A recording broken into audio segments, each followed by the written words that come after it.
விஜய் அண்ணா பேசிட்டு இருக்கப்போ கரெக்ட்டா கவர்மெண்ட்ட பத்தி பேச ஆரம்பிச்ச உடனே பார்த்தீங்கன்னா, மைக் வந்து கட் ஆயிடுது. கூட்டத்துக்குள்ள ஒரு ஆம்புலன்ஸ் வருது.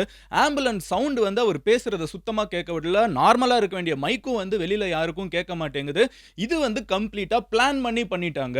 அவர் வந்து பேசுறது யாருக்கும் கேட்றக்கூடாதுன்னு வேணும்னே பண்ற சதி இது. எங்கேயுமே இல்லாத அளவுக்கு இவ்ளோ ரெகுலேஷன்ஸ், ரூல்ஸ்ன்னு போட்டு ஆடியோ வரைக்கும் கட் பண்ணி விட்டாங்க அப்படின்னு சொல்லிட்டு ஒரு சைடு எங்க டிவிகே சைடு வந்து இருக்கக்கூடிய மக்கள் வந்து இந்த மைக் கட் ஆனது அவங்க பேசினது யாருக்குமேனா விஜய் அண்ணா வந்து பேசுறாங்க. ஃபர்ஸ்ட் டைம் வந்து ஒரு ரோட் ஷோ நடத்துறாங்க. ரோடுக்கு போறாங்க. ஏன்னா எப்பவுமே எலக்ஷனுக்கு முன்னாடி வந்து இந்த ஆக்சுவலா எலக்ஷன் கேம்பெயினை கிக் ஆஃப் பண்றது இன்னைக்கு தான். இன்னைக்கு வந்து விஜய் அண்ணா ஆரம்பிச்சு வச்சுட்டாங்க. போய் பேசிட்டு இருக்கிற இடத்துல மைக் கட் ஆகுறது, அவர் பேசுறது யாருக்குமே கேட்கல. அவர் பேசிட்டு இருக்கிறது வந்து லிட்டரலா யாருக்குமே கேட்கல. மீடியால எங்கேயுமே வரல. எதுவுமே புரியல. சோ இது வந்து வேணும்னே வந்து பிளான் பண்ணி பண்ணிட்டாங்கன்னு ஒரு சைடு, அதாவது விஜய் அண்ணாவை சப்போர்ட் பண்றவங்க டிவிகே கட்சியினர்லாம் சொல்லிட்டு இருக்காங்க. ஆப்போசிட்ல இருக்கிறவங்க என்ன சொல்றாங்க? இல்ல உங்களுக்கு வந்து இன்னும் பொலிடிக்ஸ் தெரியல. உங்களுக்கு வந்து ஒரு கூட்டத்தை வந்து கூட்ட தெரியல. உங்களுக்கு வந்து ஒரு மைக்க கூட வந்து செட் பண்ண தெரியல. இதெல்லாம் முதல்லயே பிளான் பண்ணணும். அப்புறம் வந்து ஆம்புலன்ஸ் யாராவது வேணும்னே கூட்டத்துக்கு நடுவுல விடுவாங்களா? அவரு பேசிட்டு இருக்கப்ப அந்த இடத்துல ஆம்புலன்ஸ் வந்துருச்சு. அந்த சவுண்ட் அதிகமா கேட்டுச்சுன்னா அதுக்கு நாங்க என்ன பண்ண அப்படின்னு சொல்லிட்டு ஒரே நேரத்துல தமிழ்நாட்டுல இருக்கிற எல்லா கட்சியும் டிவிகேவை அட்டாக் பண்றதுன்னு டிவிகே வந்து ஒரே நேரத்துல எல்லா கட்சியும் வேணும்னே சேர்ந்து சதி செஞ்சிருச்சு. எஸ்பெஷலி கவர்மெண்டோட பிளான் இது அப்படின்னு சொல்லிட்டு அட்டாக்னு சொல்லிட்டு காலையில எந்திரிச்சதுல இருந்து சோஷியல் மீடியால வந்து எங்க பார்த்தாலும் டிவிகே திருச்சி திருச்சி திருச்சி திருச்சி. ஏன்னா இதெல்லாம் திருச்சியில நடக்குது. First road show, first actual political கேம்பெயினை வந்து இப்போ ஆரம்பிச்சிருக்காங்க. ஏகப்பட்ட டிராமா இன்னைக்கு காலையில இருந்து தமிழ்நாட்டில் நடந்திருக்குது. எல்லாம் என்னென்ன அப்படிங்கிறத வந்து இன்னைக்கு உங்ககிட்ட ஃபுல் டீட்டெயிலாக சொல்ல போறேன். பட் அதை பார்க்க ஆரம்பிக்கிறதுக்கு முன்னாடி இந்த மாதிரி மெயின் ஸ்ட்ரீம் மீடியாவில் கூட மிஸ் ஆகக்கூடிய இன்ஃபர்மேஷன் ரொம்ப ப்ராக்டிக்கலாக சிம்பிளாக உங்களுக்கு 10 நிமிஷத்தில் புரியுற மாதிரி தெரிஞ்சுக்கணும் அப்படின்னு நினச்சிங்கன்னா மதன் கௌரி சேனலை சப்ஸ்கிரைப் பண்ணி எம்ஜி ஸ்குவாட்ல சேருங்க. சேர்ந்துட்டீங்களா? இப்போ எக்ஸ்பிளைன் பண்ண ஆரம்பிக்கிறேன். என்னாச்சு விஜய் அண்ணாவோட மைக்கில் என்ன பிரச்சனை? எதனால வந்து இவ்வளோ பெரிய பஞ்சாயத்து? காலையில இருந்து டிராஃபிக் ஆயிடுச்சு, யாருமே எங்கேயே போக முடியல அப்படின்னு சொல்லிட்டு ஃபுல் ஆஃப் கமோஷன் அண்ட் கன்ஃபியூஷனாக இருக்கு. என்ன நடந்துட்டு இருக்குது ஒவ்வொன்றா பார்க்க ஆரம்பிப்போம். ஹலோ எவ்ரிவான், நான் Madan Gowri and hello my dear MG squad. Hello everyone, நான் Madan Gowri. Hello my dear MG squad. First விஷயம் என்ன அப்படின்னு பார்த்தீங்கன்னா, ஸோ நம்ம எல்லாருக்குமே தெரிஞ்ச ஒரு விஷயம் தாங்க. எலெக்ஷன் வரப்போகுது 2026 ப்ராபப்ளி ஏப்ரலில் வருங்கிறாங்க. நம்ம ஆல்ரெடி வந்து செப்டம்பர் வந்துட்டோம். அக்டோபர், நவம்பர், டிசம்பர் அந்த சைடு ஒரு 4 மாதம், மொத்தமே இன்னொரு 6 மாசத்துல வந்து தமிழ்நாட்டோட நெக்ஸ்ட் சீஃப் மினிஸ்டர் யாரு அப்படின்னு தெரிஞ்சிட போகுது. அவ்வளோ எலெக்ஷனுக்கு கிட்ட வந்துட்டோம். அண்ட் இவ்வளோ ஆனால் எலெக்ஷன் கிட்ட வந்தாலும் இந்த எலெக்ஷன் கேம்பெயின் அப்படிங்கிறது வந்து எப்போ ஆரம்பிக்கும்னு பார்த்தீங்கன்னா லாஸ்ட் 1-2 மாதம் தான் ஜென்ரலாக ஆரம்பிப்பாங்க. ஆனால் இந்த தடவை அடுத்து வந்து யாரு அப்படிங்கிற கொஸ்டின் வந்து சோஷியல் மீடியாவில் வந்து ரொம்ப அதிகமாக கேள்வி கேட்கப்பட்டு இருக்குது. இங்கே டிஎம்கேல வந்து உதயநிதி ஸ்டாலின் அவர்கள் வந்து முன்னாடி வந்துட்டு இருக்காங்க. ஸோ இங்கே வந்து விஜய் அண்ணா வந்து இப்போ பாலிடிக்ஸ்குள்ள வந்திருக்காங்க. ஏடிஎம்கேல வந்து எடப்பாடி பழனிசாமி அவர்கள் வந்து மறுபடியும் அவங்க ஒரு லீடர்னு ப்ரூவ் பண்ண வேண்டிய சிச்சுவேஷனில் இருக்காங்க. பிஜேபியில் வந்து அண்ணாமலை அவர்கள் வருவாங்களா மாட்டாங்களா, அவங்க வெளியே அனுப்பப்பட்டாங்களா அப்படின்னு அங்கே ஒரு கமோஷன் சொல்லிட்டு சுற்றி எல்லா இடத்துலையுமே வந்து அடுத்த தலைவர் யாரு, நாம் தமிழர் கட்சி, அவங்க வந்து ஒரு இத்தனை வருஷமா ஒரு 8% கொண்டு வந்துட்டாங்க. அடுத்து அவங்க இதை இம்ப்ரூவ் பண்ணுவாங்களா மாட்டாங்களா, எல்லாருக்குமே நிறைய கொஸ்டின்ஸ். ஓகேவா? எல்லாருக்குமே 2026 எலெக்ஷன் வந்து ஒரு மிகப்பெரிய ஒரு பரீட்சை தான், ஒரு மிகப்பெரிய எக்ஸாம். சோ எல்லாருமே வந்து அதுக்கு ரொம்ப ஏர்லியாவே கேம்பெயினை ஸ்டார்ட் பண்ணிட்டாங்க. யார் இதை மெயினா ஸ்டார்ட் பண்ணாங்கன்னு பாத்தீங்கன்னா ஏடிஎம்கே ஓட head X chief minister Palaniswami வந்து ஆல்ரெடி பாதி தமிழ்நாட்டை முடிச்சிட்டாங்க. அவங்க ஆல்ரெடி வந்து எல்லா இடத்துலயும் கேம்பெயின் போயிட்டு இருக்காங்க. அதுக்கு அடுத்து வந்து இப்போ இங்க புதுசா இப்போ பாலிடிக்ஸ்க்கு வந்திருக்காங்க விஜயனா. அவங்களும் வந்து ஆக்சுவல் எலெக்ஷன் கேம்பெயினை வந்து கிக் ஸ்டார்ட் பண்றாங்க. இந்த ஆக்சுவலா மக்களை போய் பார்க்கறதோட ஃபர்ஸ்ட் ஸ்டெப் இதுதான். ஏன்னா இது வரைக்கும் நடந்த ரெண்டுமே வந்து மாநாடுக்கு வந்து தொண்டர்கள் எல்லாம் உள்ள வருவாங்க, ஃபேன்ஸ் உள்ள வருவாங்க, அது மாநாடு. பட் இதுக்கப்புறம் ஆக்சுவலா ரோடுக்கு போய் மக்களோட மக்களா நின்று ஓட்டு போடுங்கன்னு சொல்றது, எனக்கு சப்போர்ட் பண்ணுங்கன்னு சொல்றது எல்லாத்தையுமே ஆரம்பிக்கிறது தான் இது. இதுக்கு அவங்க சூஸ் பண்ண ஊர் எதுன்னு பார்த்தீங்கன்னா திருச்சி. ஏன் திருச்சி அப்படின்னா அதுக்கு அவங்களே சொல்றாங்க, திருச்சினா ஒரு திருப்பு முனை. இதுக்கு முன்னாடி வந்து பெரியார் வாழ்ந்த மண்ணா இருக்கட்டும், அண்ணாக்கும் இந்த ஊருக்கும் நிறைய சம்பந்தம் இருக்குது. ஸோ எங்களோட தலைவர்களுக்கும் இந்த ஊருக்கும் நிறைய சம்பந்தம் இருக்குது. அந்த ஊரை பற்றி கொஞ்சம் பேசுவாங்கல்ல, அந்த இதெல்லாம் பேசி முடிச்சுட்டு நான் அதுக்கு முன்னாடி சொல்லிடுறேன். ஸோ முதல்ல திருச்சி ஏர்போர்ட்டில் இறங்குறாங்க. இறங்கினதுலேருந்து பேச வேண்டிய இடம் அந்த மரக்கடைன்னு ஒரு இடம் இருக்குது. ஸோ அந்த இடத்துக்கு வர்றதுக்கே வந்து கிட்டத்தட்ட 5 hours ஆயிருக்குது. ரோடில் திருச்சி ஏர்போர்ட்லேருந்து திருச்சி ஊருக்குள்ளே வர்றதுக்கு 5 மணி நேரம். ஏன்னா அவ்வளோ கூட்டம் சுற்றி இருந்திருக்குது. உள்ளுக்குள்ளே வந்ததுக்கப்புறம் வந்து கரெக்டாக அவங்க பேச ஆரம்பிச்சா கரெக்டாக அவங்க அந்த மேலே ஏறுறாங்க. அந்த பெருசாக ஒரு வீக்கிள் ரெடி பண்ணியிருக்காங்க இதுக்குன்னு, எலெக்ஷன் கேம்பெயினுக்குன்னு. அந்த வண்டியில் வந்து அந்த பஸ்ஸில் அவங்க ஏறி நின்று ஒரு நிமிஷம் கூட முழுசாக இருக்காது, மைக் வந்து கட் ஆஃப் ஆயிடுச்சு. இது வந்து ஒரு ரேரான விஷயம் தான். நீங்கள் இவ்வளோ பெரிய ஒரு ஈவெண்ட் நடக்க போகுது வரப்போகுது, அதுவும் ஃபர்ஸ்ட் விஷயம், ஃபர்ஸ்ட் டைம் இப்படி பேச போகிறாங்கங்கிறப்போ ஒரு டெக்னிக்கல் ஸ்நாக்னால இது முடிஞ்சிருச்சுன்னு சொல்கிறது வந்து எனக்கு கொஞ்சம் ஆடாக இருக்குது. ஏன்னா அவங்க வந்து ஃபர்ஸ்ட் டைம் வந்து ஒரு ஈவெண்ட் பண்ணுறவங்க கிடையாது. ஆல்ரெடி வந்து 2 தடவை மாநாடு நடத்தியிருக்காங்க, பெரிய ஸ்கேலில் நடத்தியிருக்காங்க. அப்போ இந்த இடத்துல ஒரு மைக்கை வச்சு ப்ராப்பராக பேச வைக்கணும்னு அந்த டீம் யோசிக்காமல் போயிருப்பாங்கங்கிறது கொஞ்சம் ஆடாக தான் இருக்குது. ஆல்ரெடி அங்கே ஃபுல்லாக வந்து சொல்லவே தேவையில்லை, மாநாட்டுக்கே அவ்வளோ கூட்டம், திருச்சி ஃபுல்லாகவே வந்து எல்லா இடத்துலையும் டிராஃபிக் ஆகி நம்மளோட ex finance minister P Chidambaram அவர் வந்து திருச்சி ஏர்போர்ட்டுக்கு வந்திருக்காரு. அவர் ஏர்போர்ட்லேருந்து வெளியே வர்றதுக்கு ஒரு 1 hour இருக்குது. அவரும் அந்த டிராஃபிக்குள்ளே மாட்டிக்கிட்டாரு. உங்களுக்கு தெரியும் மினிஸ்டர்ஸோட வண்டினா எந்த அளவுக்கு பீம்னு அடிச்சு எல்லாரையும் நகர்த்தி விட்டு போக, அந்த விஷுவலாக பார்க்குறப்ப அடிச்சுக்கிட்டே இருக்காங்க, ஹார்ன் அடிச்சுக்கிட்டே இருக்காங்க, யாரும் நகர்ற மாதிரி இல்லை. ஸோ அதுவுமே வந்து எக்ஸ் மினிஸ்டருமே வந்து ஸ்டக் ஆகிருக்காரு. ஸோ இவ்வளோ டிராஃபிக் வந்து நான் திருச்சிக்கு வந்த உடனே வந்துருச்சு. இவ்வளோ டிராஃபிக்கு, இவ்வளோ கூட்டம், காலையிலேருந்து அவ்வளோ பேர் வெயிட் பண்ணிட்டுருக்காங்க. அப்போ அவர் அந்த இடத்துல பேச போகிறதுக்கு வந்து எவ்வளோ எதிர்பார்ப்பு இருக்கும்னு தெரியும். ஏறி பேச ஆரம்பித்த உடனே மைக் கட், ஒன்றுமே கேட்கல. அதுக்கப்புறம் அவர் அங்கேயே வந்து மைக் கேட்கல அப்படின்னு சொல்லிட்டு கொடுத்துட்டு இன்னொரு மைக்கில் வச்சு, அந்த பஸ்ஸுக்குன்னு ஒரு மைக் வச்சுருக்காங்கன்னு நினைக்கிறேன், அதை சுற்றி ஸ்பீக்கர்ஸ் இருக்குது. அது அந்த பஸ்ஸுலேருந்து ஆடியோ சிஸ்டம், அது அந்த பஸ்ஸே வந்து செல்ஃப் பவர் பண்ணிக்கிட்டு இருக்கக்கூடிய ஆடியோ சிஸ்டம், வெளியிலேருந்து எந்த கனெக்ஷனும் கிடையாது. இதை வச்சு பேசுகிறாங்க. ஆனால் வந்து ஒன்றும் கேட்கல. அவங்க பேச ஆரம்பித்த உடனே பார்த்தீங்கன்னா ஆம்புலன்ஸ் வேறு, மைக்கு கட் ஆகுது, ஆம்புலன்ஸ் வேறு உள்ளே வந்துருச்சு. ஆம்புலன்ஸ் உள்ள வந்து அந்த சைரன் சவுண்டில் வந்து சுத்தமாக ஒன்றும் கேட்கவும் மாட்டேங்குது. இதுக்கு முன்னாடியே பார்த்தீங்கன்னா வந்து எடப்பாடி பழனிசாமி அவர்கள் வந்து எலெக்ஷன் கேம்பெயின் போயிட்டு இருக்கப்போ இந்த மாதிரி ஆம்புலன்ஸ் உள்ளே வருது அப்படின்னு சொல்லிட்டு அவங்க மைக்லேயே ஒரு டைம் கத்துனாங்க. இன்னொரு டைம் ஆம்புலன்ஸ் இப்படி வந்துச்சுன்னா டென்ஷன் ஆகிடுவேன் அப்படிங்கிற மாதிரி ஏதோ ஒன்று அஃபண்டாகி கத்துனாங்க. அப்போ சோஷியல் மீடியாவில் எல்லாருமே இருந்துக்கிட்டு இல்லை ஒரு ஆம்புலன்ஸ் வரப்போ வந்து எப்படி ஒரு தலைவர் எப்படி பேசலாம்னாங்க. பட் அவர் எங்கே போனாலும் எப்படி ஒரு ஆம்புலன்ஸ் வருது அப்படிங்கிற ஒரு கேள்வியை வந்து அதுக்கப்புறம் ஏடிஎம்கேல இருக்கிறவங்க வச்சாங்க. இது வேணும்னே பிளான் பண்ணி வருது. கரெக்டாக ஒரு தலைவர் பேசுகிறப்ப அதை டிஸ்டர்ப் பண்ணும், உள்ள குழப்பத்தை உண்டாக்கணும், ஒரு ஆம்புலன்ஸ் அனுப்புறாங்க. இப்போ இங்கேயுமே வந்து டிவிகே அப்படியே விஜய் அண்ணா பேச ஆரம்பிச்ச உடனே எப்படி வந்து ஒரு ஆம்புலன்ஸ் உள்ள வரும்? அப்போ இது வந்து பிளான் பண்ணி பண்ற ஒரு விஷயம் தான் அப்படின்னு சொல்லிட்டு ஒரு ஒப்பீனியன். இன்னொரு சைடு வந்து எப்படி மைக்கு கட் ஆகும், அது இன்னும் அஃபிஷியலாக அவங்க சைட்ல இருந்து எதனால மைக் கட் ஆச்சுன்னு வெளியே சொல்லலை. பட் எப்படி மைக்கு கட் ஆகும் அப்படிங்கிற ஒரு கேள்வியும் போயிட்டு இருக்குது. பட் இருந்தாலும் அவங்க என்ன பேசினாங்க அப்படிங்கிறத அந்த இடத்துல இருந்தவங்க ரிப்போர்ட்டர்ஸ் அவங்கெல்லாம் வந்து பேசியிருப்பாங்கல்ல, அதுல இருந்து நம்மளுக்கு ஓரளவுக்கு என்ன பேசியிருக்காங்கிற ஒரு ஐடியா இருக்குது. அது என்னன்னு நான் சொல்றேன். ஃபர்ஸ்ட் வந்து அவங்க இந்த திருச்சியில வந்து ஆரம்பிக்கிறது பெருமை அதெல்லாம் சொல்லிட்டு எங்கேயுமே இல்லாத அளவுக்கு நம்மளுக்கு அவ்வளோ கண்டிஷன்ஸ் போடுறாங்க அப்படிங்கிற ஒரு விஷயத்த பேசியிருக்காங்க. எவ்வளோ பேர் அரசியல்வாதிங்க இருக்காங்க, எவ்வளோ அரசியல் கட்சி இருக்குது, யாருக்குமே போடாத எத்தனையோ கண்டிஷன் வந்து நம்மளுக்கு போடுறாங்க. இது மொத்தம் வந்து 98 day கேம்பெயின், ஓகேவா?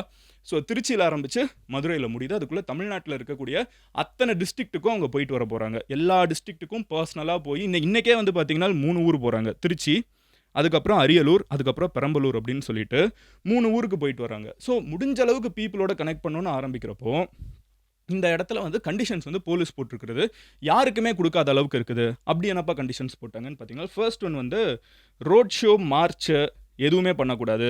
வெளியில் நின்று பேசுனீங்க, அதாவது வண்டியில் போகிறப்போ பேசக்கூடாது. நீங்கள் பேசணுன்னா வண்டியை நிறுத்திட்டு அந்த இடத்துல நின்று மட்டும்தான் பேசணும்.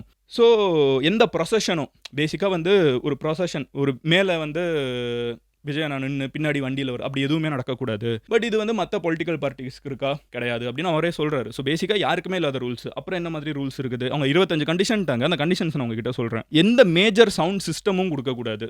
ஏன்னா வந்து அது கூட்டத்தை வந்து டிஸ்டர்ப் பண்ணிடும், சவுண்டு வந்து டிஸ்டர்ப் பண்ணிடும். ஸ்பீக்கர்ஸ் வந்து பெருசாக வைக்கக்கூடாது, ரொம்ப அதிகமாக வைக்கக்கூடாது அப்படின்னு சொல்லிட்டு அது ஒரு ரூல். வெடி வெடிக்கக்கூடாது, ஃபேர் இனஃப். அதுக்கப்புறம் வந்து இது எல்லா கட்சிக்கும் கொடுத்தா உண்மையிலே நல்ல ரூல், வெடி வெடிக்கக்கூடாது. ரோட்டில் தேவையில்லாமல் டிஸ்டர்பன்ஸ் தான் அது என்றைக்குமே. அடுத்தது என்ன அப்படின்னு பார்த்தீங்கன்னா, ஸ்பீச் வந்து 30 நிமிஷம் தான் பேசணும் ஒரு இடத்துல. அதுக்கு மேல 31வது நிமிஷம் பேசக்கூடாது. பேசினா வந்து போலீஸ்க்கு வந்து ஆடியோ கட் பண்ண எல்லா உரிமையும் இருக்குது, அனுப்புறதுக்கு எல்லா உரிமையும் இருக்குது. ஸோ 30 நிமிஷம் தான். ஒரு ஊருக்கு போனால் ஒரு இடத்துல பேச ஆரம்பிச்சா வண்டியை நிறுத்திட்டு அதுக்கப்புறம் தான் பேசணும். அந்த பேசுறதும் 30 நிமிஷம் தான் பேசணும், 31வது நிமிஷம் பேசக்கூடாது. பெரிய பெரிய ஸ்பீக்கர் வச்சு டிஸ்டர்ப் பண்ணக்கூடாது. எக்ஸ்ட்ரீம்லி ஹெவி ஸ்பீக்கர்ஸ், இந்த மாநாடுக்குலாம் வைக்கிற மாதிரி பெரிய ஸ்பீக்கர்ஸ் வைக்கக்கூடாது. அந்த ஏரியாவுக்கு என்ன தேவையோ அந்த குட்டி ஸ்பீக்கர்ஸ் தான் நீங்கள் வச்சுக்கணும். அடுத்து வந்து என்ட்ரி அண்ட் எக்ஸிட் எல்லா இடத்துலையுமே வந்து க்ரௌடை வந்து பேரிகேட் பண்ணி வச்சிருவாங்க.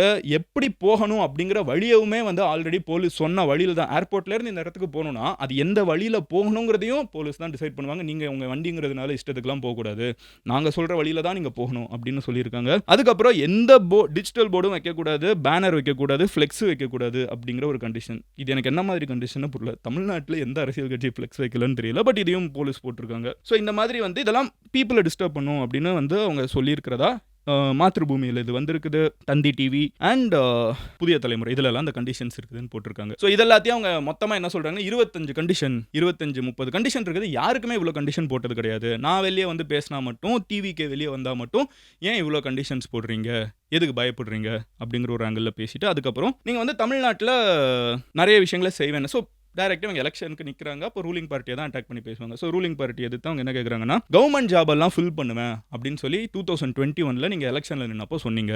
செஞ்சீங்களா? உங்க மேனிஃபெஸ்டோல உங்களோட வாக்குறுதியில இருந்ததுல வந்து நீங்க செய்யாதது, அரசாங்க வேலைகள் வந்து நிறைய காலியா இருக்குது. அதனால அரசு வேலைகள் வந்து நிறைய இடத்துல பாட்டில் நெக்கா இருக்குது. கொஞ்சம் பேர் தான் வேலை பார்த்துட்டு இருக்காங்க அரசாங்க அதிகாரிகள். அப்ப அந்த வேலையெல்லாம் ஃபில் பண்றதுக்கு வேலையும் கிடைச்ச மாதிரி இருக்கும், மக்களுக்கும் வேலை சீக்கிரமா முடிஞ்ச மாதிரி இருக்கும். பட் அதெல்லாம் பண்ணீங்களா? பண்ணல. ஓல்டு பென்ஷன் ஸ்கீம், பழைய பென்ஷன் ஸ்கீம் வந்து நீங்க மறுபடியும் கொண்டு வருவேன், நீங்க பண்ணீங்களா? பண்ணல. எஜுகேஷன் லோன் எல்லாத்தையுமே வந்து ஸ்டூடெண்ட்ஸ் ரொம்ப கஷ்டப்படுறாங்க, அது எஜுகேஷன் லோன் எல்லாம் தள்ளுபடி பண்ணுவோம், வேவர் பண்ணுவோம் அப்படின்னு சொன்னீங்க, பண்ணீங்களா? பண்ணல. அப்புறம் டீசல் விலையெல்லாம் கம்மியாக்குவோம், தமிழ்நாட்டில் நாங்கள் வந்து 3 ரூபாய் கம்மியாக்குவோம், நீங்க பண்ணீங்களா? பண்ணல. அப்புறம் 40% வந்து பெண்களுக்கு ரிசர்வேஷன் கொடுப்போம் அப்படின்னு சொன்னீங்க, வேலைகள்ல கொடுத்தீங்களா? கொடுக்கல. அப்புறம் 1000 ரூபாய் பெண்களுக்கு கொடுக்குறேன், எல்லாருக்கும் கொடுக்குறேன்னு சொல்லிட்டு சில பேருக்கு மட்டும் கொடுத்துட்டு அதை அட்வர்டைஸ் பண்றீங்க. அப்போ நிறைய பேருக்கு ஆனால் அது கொடுக்காம போயிட்டு இருக்கீங்க, அதை நீங்க சொல்ல மாட்டேங்கிறீங்க. இது வந்து எம்டி ப்ராமிசஸா, எம்டி அட்வர்டைஸ்மெண்ட்ஸா வெளியே நீங்க பண்ணிட்டு இருக்கீங்க. இது எல்லாத்தையுமே மக்கள் பார்த்துட்டு இருக்காங்க. இது எல்லாத்துக்குமே வந்து மக்கள் சரியான பதில் கொடுப்பாங்க. நீங்க வந்து எவ்வளவு பப்ளிசிட்டி என்ன பண்ணீங்கனாலும் அதுல நீங்க பப்ளிசிட்டி பண்றதுல சக்சீட் ஆகலாமே தவிர மக்கள் வந்து எல்லாத்தையும் கவனிச்சிட்டு இருக்காங்க அப்படிங்கறத பேசிட்டு,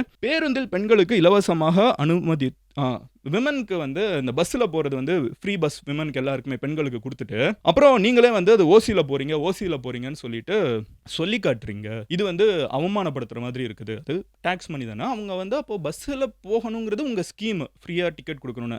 அப்போ அதுல போற பெண்களை வந்து நீங்க ஓசியில போறீங்க அப்படின்னு சொல்லிட்டு அசிங்கப்படுத்துறீங்க அப்படின்ட்டு. அதுக்கப்புறம் எல்லாருக்கும் 1000 ரூபாய் தர்றதில்ல, கொடுத்த சிலரை மட்டும் வந்து அட்வர்டைஸ் பண்ணிட்டு இருக்கீங்க. அது ஆல்ரெடி நான் சொன்னதான். இந்த மாதிரி சில பாயிண்ட்ஸ் இதுவே வந்து ரொம்ப கஷ்டப்பட்டு இந்த மீடியா ஹவுசஸ்ல இருக்கிறவங்க வந்து என்னதான் சொல்றாங்க, அங்க இருக்கிற ரிப்போர்ட்டர்ஸ் முடிஞ்ச அளவுக்கு எழுதி, யாருமே எதிர்பார்க்கல ஆடியோ கட் ஆகும்னு. ஓரளவுக்கு நம்மளுக்கு தெரிஞ்சது இதுதான். அவர் ஆக்சுவலா பேசினது 1/2 மணி நேரம் இருக்குது, மீதி என்ன பேசினாங்க யாருக்குமே தெரியல. ஸோ இந்த ஒரு சேலஞ்ச் வந்து இங்க நடந்ததுனால இந்த ஆடியோ எப்படி கட் ஆகுங்கிறதே வந்து ஒரு பெரிய சோஷியல் மீடியா டிஸ்கஷன் ஆயிடுச்சு. எதனால நடந்துச்சுன்னு நம்மளுக்கு தெரியாது. நான் சொன்ன மாதிரி ஸ்டார்டிங்லேயே டிவிகே வினர் அங்கே கூட்டத்தில் சேர்ந்திருந்தவங்க நின்னவங்க, அவங்க நிறைய பேர் அஃப்கோர்ஸ் அங்கே ஃபேன்ஸ் ரொம்ப நேரம் காலையிலேருந்து வெயிட் பண்ணிருக்காங்க, தொண்டர்கள் இருக்காங்க, அவங்க எல்லாருமே இருந்துக்கிட்டு இல்லை இது வேணும்னே வந்து பண்ண ஒரு விஷயம் தான். எப்படி இங்கே வந்து பவர் கட் ஆகும்லாம் ஒரு பையன் பேசியிருந்தான், புதிய தலைமுறையில் நினைக்கிறேன், தோண்டி போட்டாங்க. இதெல்லாம் என்ன எந்த அளவுக்கு உண்மை என்னன்னு தெரியல. பட் புதிய தலைமுறையில் அங்கே நின்றுட்டு இருந்த பசங்க பேசுறதெல்லாம் பார்க்க முடியுது. வரவிட மாட்டேங்கிறாங்க, நிறுத்திடுறாங்க.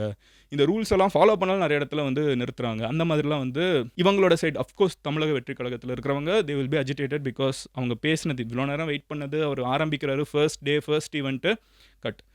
ஆப்போசிட்டில் இருக்கிறவங்க இல்லை உங்களுக்கு வந்து பொலிட்டிக்ஸ் பண்ண தெரியலை அப்படின்னு சொல்லிட்டு கட்சிகள் நிறைய பேர் ஒரே நேரத்தில் எல்லா கட்சிக்கும் வந்து டிவிக்கே வர்றது ஒரு அப்போசிங், புதுசாக ஒரு கட்சி ஆல்ரெடி இவ்வளோ பேர் இருக்கும், எதுக்கு புதுசுங்க.